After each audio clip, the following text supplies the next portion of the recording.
Fala pessoal, vocês estão no canal Navegando História e hoje nós vamos dar continuidade ao assunto que nós iniciamos no vídeo anterior, que foi a Guerra dos 100 Anos, uma sucessão de conflitos que começou em 1337 até 1453. Então, vocês perceberam que eu frisei o sucessão de conflitos. Isso aconteceu porque é muito importante saber que não foi uma guerra de 100 anos, primeiramente porque foram 116, e segundo, por causa que foram 116 anos de tréguas de alguns meses ou semanas, depois voltava a guerra. Então, é uma sucessão de conflitos que duraram por 100 anos entre França e Inglaterra, e não uma guerra que ficou por 100 anos sem acabar, sendo que não teve um fim oficial. E isso estava ocorrendo também durante o que nós chamamos de a formação dos estados modernos, ou seja, nós estamos começando a ter um poder um pouco mais centralizado na mão do monarca e não na mão dos senhores feudais, porque nós estamos começando a ver um declínio do feudalismo, porque com o fim da Idade Média, que vai ser basicamente marcada por essa guerra, que essa guerra vai acabar em 1453, que é mais ou menos o ano em que Constantinopla cai, que, segundo o período histórico, é onde nós chamamos de fim da Idade Média, quando Constantinopla cai para os otomanos. Então essa guerra vai desde 1337, no momento em que ainda estávamos tendo um começo do que nós chamamos de absolutismo, até lá na frente, quando o poder passa das mãos dos senhores feudais para os reis, criando o que nós chamamos de absolutismo. Então, começando a guerra, nós temos a morte de Carlos IV em 1328, sem herdeiros. Então, Eduardo III da Inglaterra, ele tinha um pouco de sangue francês, então ele decidiu que, já que ele não deixou herdeiros, por que não eu? Então ele disse que ele pode ser rei da França, mas os franceses não querem como rei da França, então ele não é rei da França. Então, obviamente, Eduardo III não gostou nada disso, mas também não só queria a França por ser a França. A Inglaterra tinha um interesse muito grande em controlar Flandres, o local onde os tecidos ingleses iam, que é mais ou menos essa região aí, que fazia parte da França na época. Então, para controlar Flandres, eles precisavam dominar a França, já que Flandres estava dentro da França, e Flandres e também a Bretanha eram a favor dessa invasão inglesa. Então, já que os territórios alvos deles apoiavam, então eles decidiram que iam invadir. Um paralelo também muito interessante, que eu abro aqui para fazer um parênteses, é o da Guerra Franco-Prussiana, quando o Reino da Prússia decide que só faltam alguns ducados independentes para a unificação alemã, e esses ducados estavam fortemente influenciados pela França. Então, esses ducados queriam fazer parte desse novo império, desse novo Reich, o segundo Reich, não é? Porém, eles eram fortemente influenciados pela França. A França tinha os seus duques nas suas mãos, em seu poder, não é?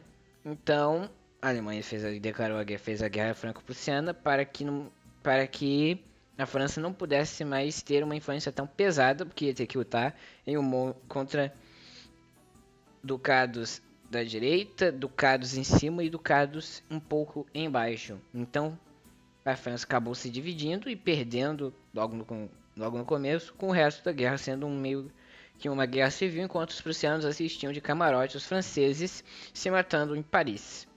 Mas, voltando, então a Guerra dos 100 Anos começa com a invasão inglesa da costa norte da França.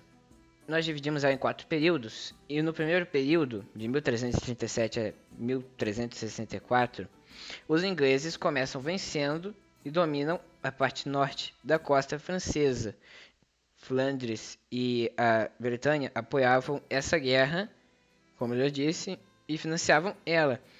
Os ingleses tinham mais soldados e os franceses estavam seriamente desfalcados para essa guerra, não estavam preparados para uma guerra, foram pegos de surpresa. Então, por que eu estou dizendo isso? Essas são as razões para o primeiro período ter terminado com uma vitória inglesa. Já que você vê aí, os territórios da Bretanha e Flandres apoiavam isso. Então, a Inglaterra decidiu que ia pegar esses territórios que queriam ser dominados pela Inglaterra, e sendo que esses dois também davam apoio para os ingleses, enquanto os franceses estavam despreparados para uma guerra nesse momento. Então, os franceses perdem o norte, mais ou menos aí a parte da Normandia, Poitiers e a Bretanha e Flandres. Mas a peste negra interrompe essa guerra, que como todos nós sabemos, ela vai se arrastar até o século XVI e XVII. E acaba interrompendo a guerra por causa que todo mundo estava morrendo de peste negra, ninguém sabia como curar. Então, obviamente, não iam poder continuar em guerra. Então, eles pararam a guerra por um momento.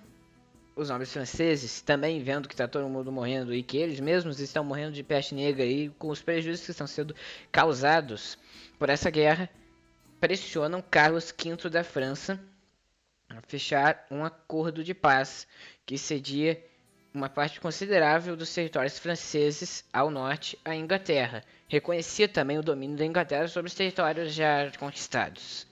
Em troca, os ingleses prometeram nunca mais tentar requisitar o trono da França.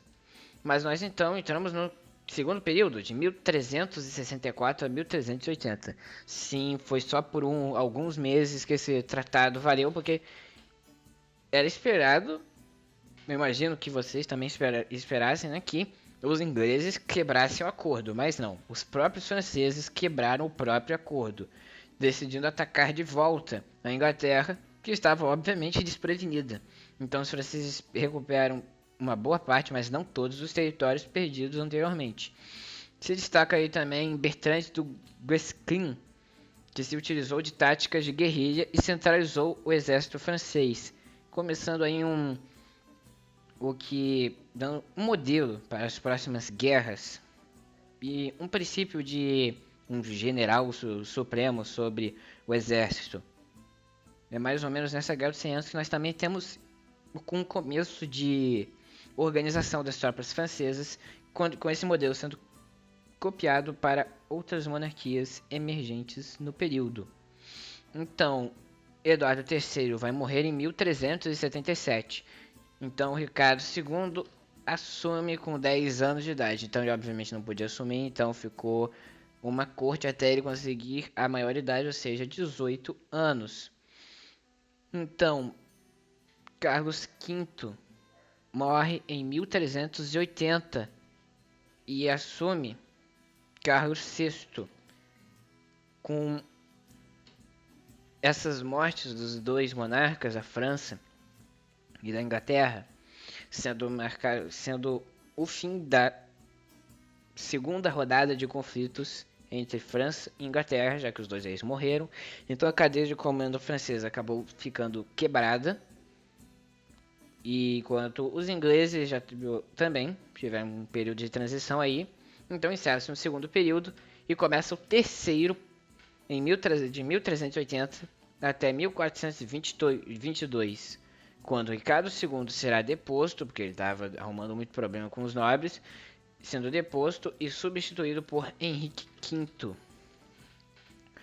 Muitas guerras civis e disputas entre coroa e nobres franceses acabaram deixando muito fácil derrotar os franceses. Obviamente não foi fácil. Quando eu digo fácil, foi que era muito mais fácil do que com os franceses totalmente motivados para a batalha. No momento eles estavam divididos, que nem os franceses mais para frente estariam divididos entre lutar contra ingleses e contra si próprios, na mesma forma na Guerra Franco-Prussiana, quando os franceses estavam divididos entre lutar contra eles mesmos e tentar quebrar o cerco contra os prussianos.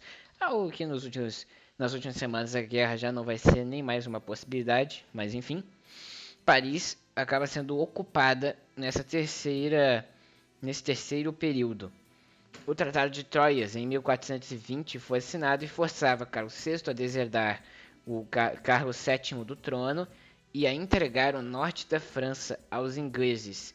Henrique V se casa com a filha do rei da França, se tornando então o herdeiro ao trono da França, já que não é por acaso, nem tudo é por acaso, não é? Então, obviamente, esse tratado era uma forma dos ingleses assumirem o trono da França. Você percebeu a movimentação aqui? Carlos VI teve que deserdar o seu filho do trono, Carlos VII. Então Henrique V, rei da Inglaterra, se casa com a filha do rei da França. Então Henrique V, por conta disso, se torna um pretendente ao trono quando Carlos VI morrer. Então em 1422, ambos os reis morrem, com os territórios ingleses na França passando a ser geridos pela nobreza. Então inicia-se o quarto e último período de 1422 a 1453, marcado principalmente pela resistência francesa personificada em Joana d'Arc, que começou na Batalha de Orleans em 1429, que foi uma virada impressionante dos franceses para cima dos ingleses. A partir dessa vitória, que acabou até superando a derrota massacrante em Agincourt, que foi uma outra batalha da Guerra dos 100 Anos, que eu não falei cada uma delas, por causa que eu considerei um pouco mais importante que vocês soubessem a parte política, o que estava por trás desses conflitos. Muito mais importante do que saber quem venceu tais batalhas, é saber por que, para início de conversa, que estávamos tendo essas batalhas. Então, aqui nesse vídeo você não vai encontrar uma descrição muito detalhada do que foi de cada uma das batalhas e quem venceu e quem perdeu as batalhas, só o saldo em geral. Mas sim, houve a batalha de Agincourt, que os ingleses venceram os franceses, que nesse caso estavam muito melhor equipados e maior número, mas os ingleses tinham a vantagem do seu arco longo, não é? E também uma organização maior, estavam mais preparados para essa batalha. Então os franceses, motivados por essa vitória em Orleans, que, ou como eu disse, ocultou a humilhação em Agincourt, se sentiram motivados a recuperar os territórios perdidos. Então eles começam a varrer os ingleses para fora da Inglaterra, para fora da França. Então os ingleses prendem a Joana d'Arc em 1431 e é morta no mesmo ano. Então os franceses continuam lutando como uma forma de honrar a memória dela, não é? Então os franceses, parece que após a morte de Joana d'Arc, ficaram com uma motivação ainda maior para continuar lutando contra os ingleses. Os ingleses também estavam lutando com seus próprios problemas, já que nesse período estavam começando o palco para a Guerra das Duas Rosas, que vai durar de 1455 até 1487, que vai ser o próximo assunto do vídeo, que foi uma guerra de sucessão pelo trono inglês entre as casas de Lancaster, Tudor e York, sendo que o símbolo da casa de Tudor vai ser adotado depois dessa Guerra das Duas Rosas, que é a união de Lancaster com York, como você pode perceber. E a ascensão da casa de Tudor como principal potência inglesa, liderando a Inglaterra, que foi uma guerra entre essas três casas, porque mais uma vez um rei morreu sem deixar herdeiros. Então três grandes casas decidem que eles são os melhores para o trono. E quando isso acontece, nós temos a guerra de sucessão, algo que eu já expliquei muitas e muitas vezes nos vídeos anteriores. Mas enfim, Lancaster sai vencedora desse conflito, alçando um nível maior, com o seu rei virando o rei da França. O seu candidato vira o rei da França. Aproveitando esse momento de instabilidade inglesa, os franceses também recuperam os territórios perdidos, todos eles, e banem os ingleses definitivamente da França. Então, sabe o que é o mais curioso dessa história? É que a guerra não foi finalizada oficialmente, porque, obviamente, a resistência dada por Carlos VII, o que foi deserdado, né?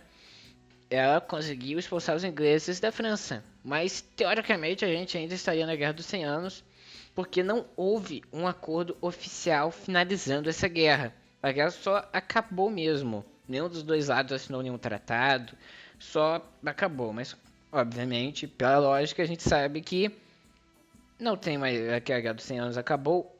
Mas o importante também, agora entrando no saldo geral, é que os franceses iniciaram perdendo, depois venceram, e também dá para perceber que França e Inglaterra são realmente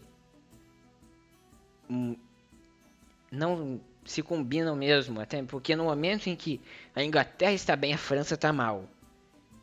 E no momento que a França está bem, a Inglaterra está mal, por causa que no começo os franceses estavam lutando contra si próprios e lutando contra os ingleses, então os ingleses venceram. E no final, no quarto período, os ingleses estavam no princípio de lutar contra si mesmos, com algumas crises políticas já nesse momento, e enquanto os franceses estavam bem e derrotaram os ingleses.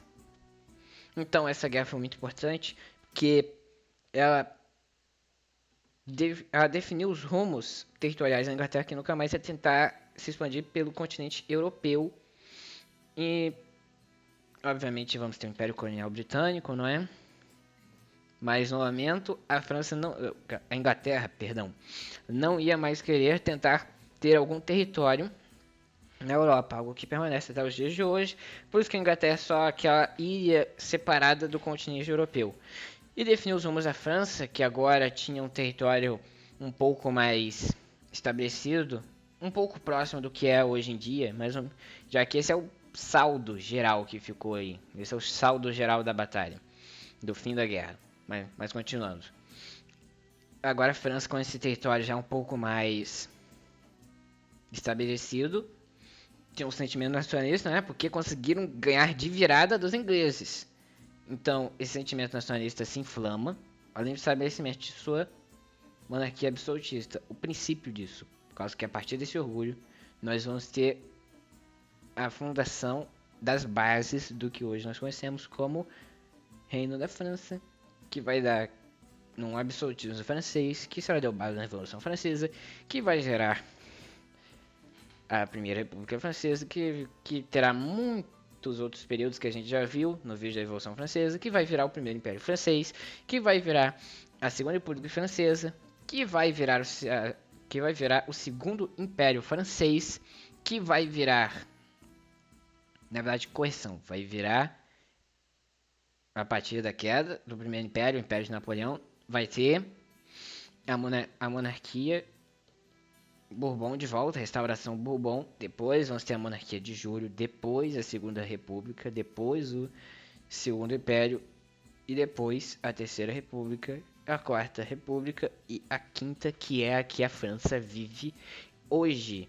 Então, após essa conexão que eu fiz aí entre França e a linha do tempo, tá agora eu acho que eu preenchi um pouco as lacunas, não é? Que eu deixei de 1400 para trás, não é? Da história francesa. E agora nós vamos entrar num novo período inglês, que será a Guerra das Duas Rosas. Mas isso será no próximo vídeo. Valeu, falou, tchau.